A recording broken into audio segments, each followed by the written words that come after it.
Ayan guys, so tingnan ninyo si Banang. Tinitingnan niya yung mga halaman. Ang ganda daw, sabi niya. Ang dami. Naulan ngayon dito sa Madrid. Nalamis Banang, nakabuts pa ni Banang ne. Yan si Maarts na Banang. Dito kami sa sentro. Nilibre niya ako sa McDo guys. Sasamahan ko siya, magpapadala daw. Ayan. Banang is real.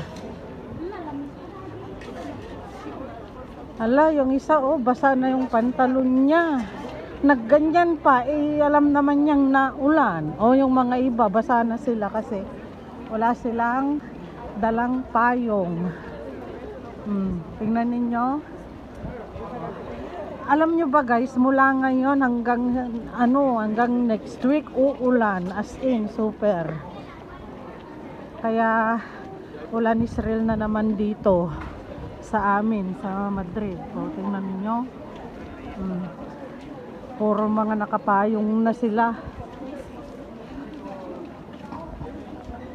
Ayan.